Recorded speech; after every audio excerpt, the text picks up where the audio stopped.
one of the really cool features that made it into the game, which I'm very impressed with just from playing the demo, is the image-based lighting.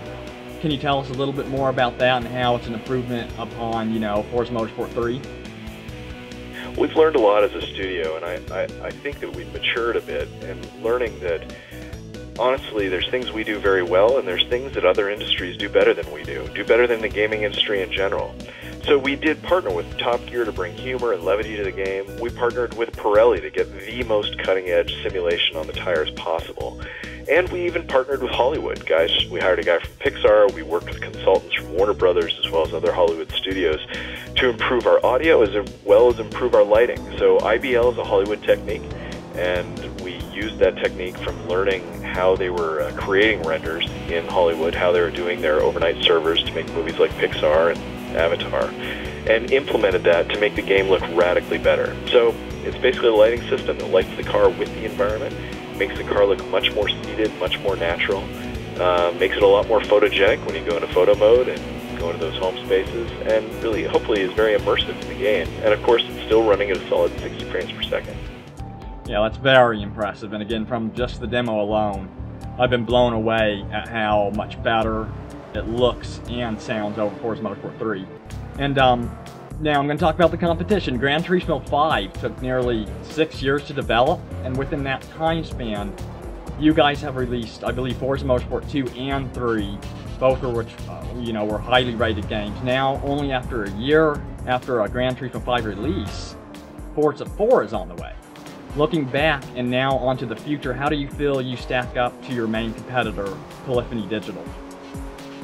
I don't think it's really my role to judge how we stack up or not. Obviously, I play the competition. I play all racing games. It's part of doing my job. But the racing games is not what inspires us. We're inspired by other franchises that are really, really pushing innovation. And so some of that's in gaming, and some of that's in movies, and some of that's in books, and we're looking for innovation and inspiration wherever we can find it. Often even it means going to races. We were just at the Petit Le Mans as a team, and just soaking in that passion of racing in general. And that's what inspires us. But as far as like comparing against the competition, honestly, that's the job of fans and the press, and people have lots of opinions, and they're welcome to share them. And I don't really think it's my role to be doing that. We have great respect for Gran Turismo 5, but I personally feel now that after playing just the demo of Forza, that you guys are the best looking racing game on the market now, best sounding one, so you guys have done a great job. And Turn 10 must have looked different years ago when releasing the very first Forza Motorsport. How has your studio changed since the first Forza, and what are you as a team looking forward to accomplishing beyond Forza Motorsport 4? Well, the interesting thing is that we started off, there were about 4 of us in total that pitched this product. We had worked on other racing games. We had this vision, turn gamers into car lovers and car lovers into gamers. And that was back in 2002. Now, since then, we went from 4 to 24, 50, 70, we're now up at 100 or 350 people that are actually shipping this game, Forza Motorsport 4. And so the team has grown, dramatically. The interesting thing is the vision has stayed remarkably the same. Our view of how to accomplish that vision has gotten much more intricate, much more nuanced. We've got a lot more innovation in our studio. We've really hired some heavy hitters to, not only on the creative side, but on the technical side as well. So it's interesting, the vision is the same, but we've kind of realized the more we've been working on this vision that we're at the very base of Everest.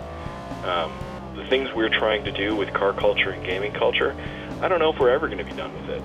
So it does keep us hungry, keeps us pushing to be always innovating, releasing great games, really scaling our team. And I think the biggest thing we've learned is we've just made a lot of mistakes. Me and my job, I've learned a lot. I've made a lot of mistakes. All of us here have. And our goal is to learn, get better, keep pushing towards this vision that I don't know if we'll ever achieve. But, if we can keep pushing, I think we'll keep bringing innovation and new products to players that hopefully they'll love, and they'll start thinking about cars in a new way and thinking about games in a new way. So, there's really no end point. It's just it's a journey. Well, I want to say that, Forza 4, I feel, is the best Forza game releasing, and that, from Forza 1 to Forza 4, you guys have come a very long way. And I want to thank you for doing this interview with me, and when can we get our hands on the game, full version? Full version in the United States will be hitting shelves on October 11th, and in Europe it'll be October 14th.